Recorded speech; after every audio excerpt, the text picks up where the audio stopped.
Welcome back to my channel. Um, so today I really wanted to just kind of talk. This time I just would give you all a little life update in the world of JW, ex-JW, all that, right? And so you can kind of know what's going on just because I put it out there, what my leaving story was, why I left. Yeah, I even talked about my CSA. I talked about a lot of personal stuff, and I haven't spoken about it in quite some time. So I'm just gonna give a little quick update. Let's get into it. Okay, so as you all know, I started making these videos it's been about a year ago, explaining why I left the JWs, what led up to all of that. I even spoke about my parents and the things that, like how I was growing up with them. And I believe I spoke about, I'm not sure if I spoke about this. Oh, I did. I talked about how I wrote them a letter. I was trying to clear my mind. I had a lot of resentment and anger and things of that. And it was recommended to me by my therapist to send them a letter about, my feelings, just as a sense of closure, to release those thoughts and those feelings. So that's what I did, right? I sent them a letter in the mail, and I included a little blurb about how I was not going to be a witness anymore, and I gave them I thought were heavy hitter facts as far as the Australian Royal Commission and the CSA, all of that. And I felt like tied in with my CSA, it was a heavy hitter, like no brainer, that this organization is a lie. You know what I'm saying? And for those of you who don't know, that letter included was mainly about my experience of CSA within the organization. Go back and watch the video where I really go into detail about that. But the letter was about my CSA and how nothing was done for it. My parents found out about it. It happened to me when I was 8 until I was 11. And I didn't know what it was. I didn't know what happened to me until I became a teenager. And I was in therapy. And that therapy, of course, the therapist was a mandated reporter. And the officer was in my kitchen that same night after I left therapy and asked if we wanted to press charges. My dad immediately said no. There's a lot more details to it than that. But that was my letter to them. And my question to them is, I want to know why. Why did you not protect me? Why did you not do your duty as a parent to support me, to do whatever it is? Because it was never spoken about again, right? It was never spoken. My parents literally never said anything about it from that day forward until I wrote that letter. And that caused me to have a lot of just insecurities, a lot of negative emotions. I fell into a depression, thought I was depressed my entire life. I never felt protected. I never felt loved. I never felt any of those things from my parents. So when I wrote that letter to them, I just wanted to know why. Why did you not protect me? Why did you let this girl roam free in the world? You did nothing, literally nothing. Couldn't even have a conversation about it, right? So here I am at the age of 29, thinking that maybe if I write a letter, it'll cause us to have a conversation. Maybe I can find closure. Maybe I can get answers that I've never gotten before, right? And lo and behold, these people took no accountability whatsoever. None at all. When I tell you, zero. All I got was, I'm so sorry that life was so hard for you. I am so sorry that these things have happened to you. You've been through so many traumatic experiences. I'm so sorry you have had to deal with these things. But we did the best that we could. the best that you could? Not protecting your child, not showing them love, is doing the best that you can. Letting a predator roam free is the best that you can do. Okay. As soon as I heard that, it was a phone conversation.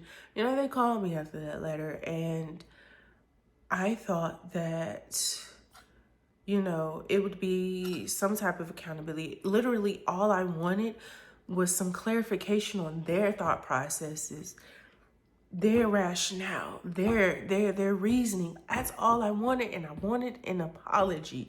I did not want, oh, I'm sorry for what you went through. I wanted, I'm sorry for what I didn't do. I'm sorry that I hurt you. I'm sorry that I never showed you the love that you needed, the support that you needed. That is all I wanted, because I know that was years ago. There's nothing you can do about that. I'm aware. I mean, no, nobody has a time machine. I know you can't go back and change what you did. I understand that. Not asking you to. All I wanted was some accountability, some support, and some love. And that was my mother who said that. My dad said nothing during that little fake apology, right? He said nothing. The one thing he did ask me, though, he said, what can we do for you, right? All I said was be there for me, right? Because in my head, if my child tells me to be there for them, I need to support them. I need to apologize. I need to be accountable, right? That's just my thought process. My mother subsequently, immediately, as soon as I said, just be there for me, she says, oh, I thought we were already doing that, but okay. Oh, okay. You thought that's what you were already doing. Okay, so when I heard that, when we were on this phone call, I was emotional. For those of you who don't know, I'm a crier. I cry over everything. Cry over everything. So while we're on this phone call, I'm emotional. I'm prepared to cry. I'm prepared to just bawl my eyes out. When I heard, oh, I thought that's what we were already doing, all my emotions dried up. This whole time I'm waiting for an apology. I'm waiting for some accountability. And you just dismissed damn near what the fuck I just had to say. So my emotions were gone. I was done with that conversation at that point. I was done wholeheartedly. This conversation happened back in April, I want to say. April. We are now in September. We are in September. When I tell you all, I have not spoken to my parents since that day. I have not spoken to them since that day. And it is not in the sense of, oh, I'm just, done with them or da-da-da-da-da. I mean, yeah, I was done. Like I said, I was done after that conversation for sure, 100%. But it's much deeper than that. It's much, much deeper than that. So here we are 5 months later, right? Okay, so I had this conversation with my parents. And I think shortly after that is when me and my sister made that video, together telling her story and why she left the JWs, and it got posted on YouTube. Got a lot of views. My outside non-JW family saw it, right? And I talked about this a little bit in the previous video. My aunt, who is my mom's sister, saw it. We had a long conversation about it. My cousins, we've had conversations about it. But after that video was posted, I never heard from my parents again. I don't know if it is from a sense of embarrassment on their end. I don't know if it is from, JWs love to shun. I don't know. I don't know what caused that for them to not speak to me anymore, but I haven't spoken to them. And my sister, I want to say like 2 or 3 weeks after the video was posted, maybe not even that long, she tried to contact my parents. She told me she called them. Messages went straight to voicemail. She tried to text them. Messages, you know, they have Androids, we have iPhones. So we didn't really know if they were delivered or not. Because, you know, iPhone and Android, it doesn't really tell you if it's delivered.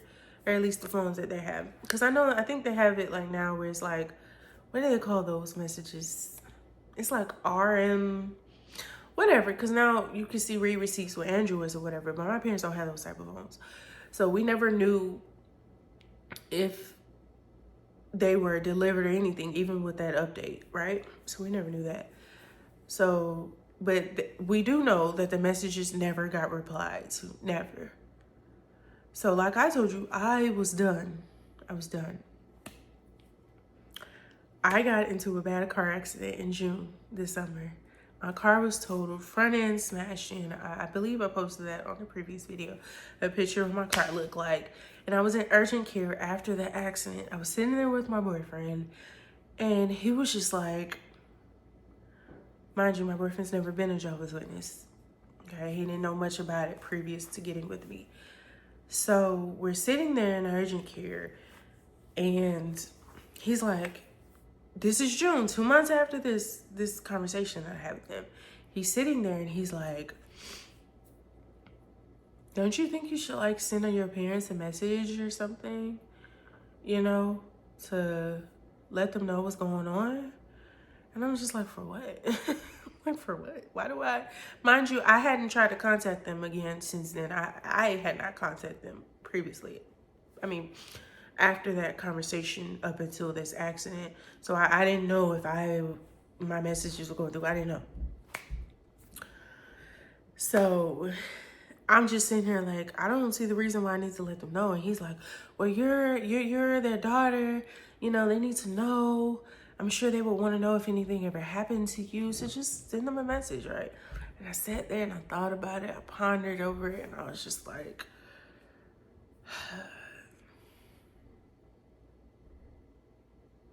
I don't know if I want to, right? But I'm thinking from my motherly aspect, if my son got into an accident, I would want to know. So I do. I send them a picture of my car, and I let them know, hey, my son, I let them know that he was not in the car during the accident. I was on the way to work and this happened. My car is totaled. I'm in urgent care, but for the most part, I'm fine, right? Send them a message. I put my phone down. I don't look at it till like the next day, because this was like at midnight at this point. I'm in urgent care still. And I just put my phone down. When I tell you, I never got a text back. Never.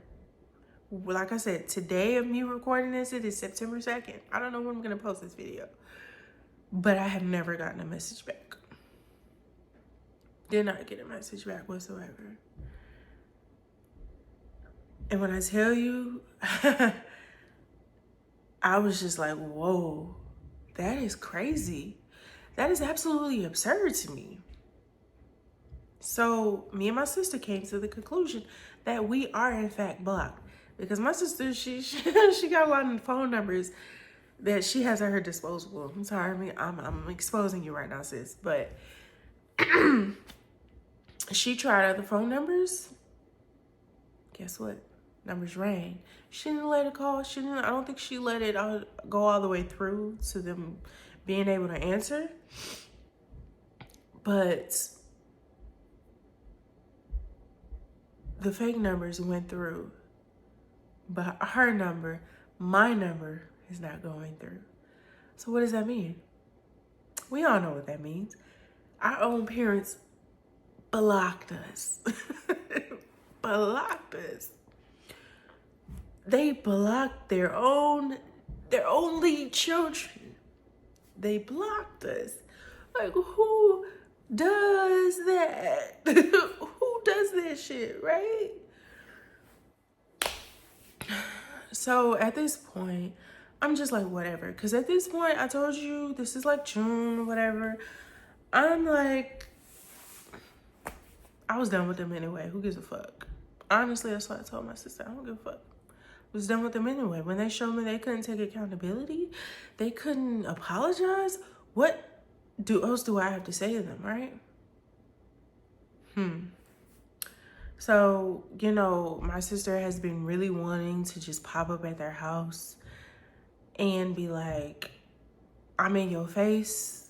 You can't avoid me. Talk to me. I'm your daughter. I'm your child. But for me, this whole time I have been like, if you as a parent are okay with cutting off your children for wanting to hold you accountable for your actions, for speaking about their traumas, for being vocal about the things they have experienced, yes, it involves you because you were the one who put me in this religion. If I had not been in this religion, not saying other things couldn't have happened, but it is a direct correlation. So yes, I'm gonna talk about you because you all are a big part of my story. So because of that, you're gonna cut me off? You're gonna not talk to me? Make that make sense. For the life of me, I can't imagine doing that to my child. I have a 10-year-old son and I love him with my heart. That is my child. That is my love. I cannot imagine doing that to him. Why would I ever do that? If he's not out here murdering folks, he ain't stealing, he ain't harming people. If he is a good individual working hard in his everyday life, has his own things, he is not asking me for things, he's sustainable, he's self-sufficient, what reason do I have to not talk to my child? I don't have one. I don't have one. Even if he was doing something horrible, he is my child. That is my child. I birthed him. He did not ask to be here.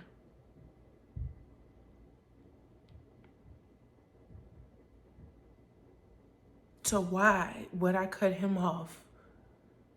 Why would I do that to him? And to me, I told you all in this beginning of the video, my entire life growing up, I did not feel protected. I did not feel loved.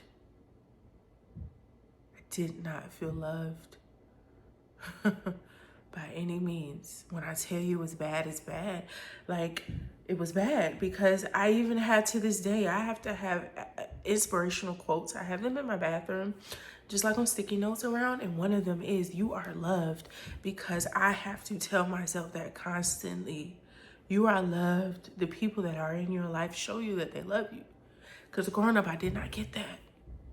I didn't get hugs. I didn't get told I was proud of. I didn't get told that I was loved. I didn't get any of that. So that is a big piece of me that I have to constantly work on. That you are loved. You are appreciated for. You are cared for. Of course, I had to surround myself with people that show that. Absolutely, that's still a work in progress. That is something I'm probably gonna carry for the rest of my life. Of course, to not the same degree, but that is something I'm gonna have to work on constantly, to know that I am loved, that I am appreciated, that I have to find love within myself, because wasn't getting it before, right? I'm saying all this to say, the fact that they're not speaking to me, it further proves my point that you all did not love me. And I feel like JW parents have a really hard time showing that love or knowing what that is at all. They just don't know what it is. And it's heartbreaking. You know, the last time I reached out to them was in June, up until, I want to say maybe like a week or two ago. You know, this whole time I had been, you know, fuck it, it's whatever. They don't want to talk to me, that's on them. You know, I'm that kid, I ain't asked to be here, but you gonna start talking to me because I want to speak about my traumas, my life, things of that nature. Doesn't make any sense. But I don't know, something broke in me like a week or two ago, and it hurt me because I can't understand why, as a parent, you would do that. It doesn't make any sense. I don't think I could live with myself as a mom, not talking to my child, because he on YouTube talking about some shit I did when he was young. What am I gonna do? If my child wakes up one day and says, Mama, you fucked me up, I'm gonna hug that boy and apologize with all my might and try to do whatever I can to make our relationship good, to give him whatever he needs. I'm not gonna abandon him after he just told me he fucked me up. Am I not fucking him up even more by not talking to him? Make it make sense. I don't understand it. I'm getting a little passionate in this video. I apologize, but that's just how I feel. It doesn't make sense to cut your children off for any reason, especially not because I'm speaking out. I'm trying to hold you accountable. I promise on everything, if my child ever holds me accountable on everything, on anything, because I'm sure he will. I'm not perfect. Nobody's perfect. I'm gonna mess up in some areas. So that day he tells me, Mama, you did this, X, Y, and Z, I'm gonna listen. I'm gonna hold his hand, whatever he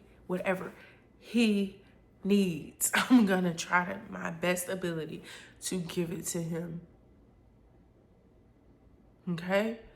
Because I feel so strongly about that, I have one kid and it's just me. It's just me. How is it that two adults who've had much longer than me, much longer to be a parent than me, can't seem to do that? You're just adding to the traumas. So about a week or two ago, I just crashed out and I sent them a message and I was like, yo, I don't understand this. I don't understand not speaking to me. I mean, we'll eventually get over it, because my son, he cries. He cries about how he misses grandma and grandpa, how he just wants to go over there and see them and hang out with them, you know, like he used to. Because what they don't realize is not only did they cut me off, they cut that little boy off. They cut my niece off. They cut my sister off. It's not just me. It's him. So here I am trying to hold you accountable for the traumas you caused me. You're causing traumas to this little boy and to that little girl as well now. They're going to have to figure out how to grow up without their grandparents on their mother's side. And they're still alive. That makes no sense. They lived 15 minutes away from me. That is something they're going to have to grow up with. And I'm now going to have to help them, guide them through, while I'm trying to guide myself through it. And it just does not make any sense to me. And this right here is what the JW organization does to families. It destroys it. It destroys it. It destroys it. I will stand on that 100%. They say, oh, it's such a loving arrangement, you know, because they want you to come back. When I tell you, motherfucker, there ain't none of this shit gonna make me come back. Ever. Because this is some foul ass shit. Foul. I'm sorry, I'm mispronouncing it because I'm so passionate right now. But I don't understand how you think not talking to me is gonna make me come back. Because it hurts. It don't make no sense logically, emotionally, none of that. It doesn't make sense. And it shows me how much control they have over your life, over everything. For all those people who cut me off, I'm speaking to you too, because it don't make no motherfucking sense. It doesn't. It don't make no sense. I'm going to keep saying it. No matter if you talk to me or you don't, I'm not going to be a witness. But the fact that you truly are not speaking to me, I'm for sure as hell not going to be a witness ever again in my life. It is far from loving. I cried my eyes out for days because it finally hit me. And I was just like, this shit is crazy. I sat there and watched my son cry his eyes out. I had to hold him while he cried because he misses his grandmother and his grandfather. Unnecessary trauma, unnecessary sadness, hurt, and pain, all because you want to remain loyal to an organization who, if you was down and out, are not gonna fucking help you. What charity organizations do they have? None. What type of benefits do they have for you? Nothing. Yeah, they give you a sense of community, a community that's gonna dip as soon as you ain't doing what they want you to do. So make it make sense. I'm sorry, I'm gonna go ahead and end it because I'm gonna go on a whole rant about this stuff. And I just wanted to give you all a nice little update on what's been going on in my life. It has officially been 5 months since I've spoken to my parents. And after I sent them that message saying, oh, I didn't even say what I said in the message. I was just like, you guys are not only not speaking to me, but you're not speaking to my child. He cries. I told him that. He cries because he misses you. And we will eventually forget you. We will let all this go. We'll figure it out. But I'm done. Because I could never see myself, I told him I could never see myself doing this to my child because he chooses to speak out on his traumas and hold me accountable. So I'm done. This door is closed. It's good to know where you guys stand in your life, but I'm not going to be there. And I said goodbye, and I blocked both of them. Of course, I'm sure they already blocked me. I don't know that 100%. They could just be reading my messages and not responding, which is even more crazy. But I sent it. Whether they got it or not, I don't know. But it was releasing for me. And when I tell you that door is closed, that the door is closed, I've heard so many people of my generation of cutting off contact with their family, and I understand it now. I don't know if it's the boomers, the Gen X generation that's just, they just don't understand accountability. They truly do not understand accountability. But that is my update for you all. I got a little passionate in that video, but I did want to speak about it. And yeah, I'll see you guys on the next video for whatever I'm talking about. Don't forget to like and subscribe. And, in the comments, let me know how you feel. Was I too passionate? Am I wrong? You know what? I don't give a fuck if you think I'm wrong. I did it already. It's too late. But I do want to know you all's comments and thoughts. Whatever. And I'll see you guys next time. Bye.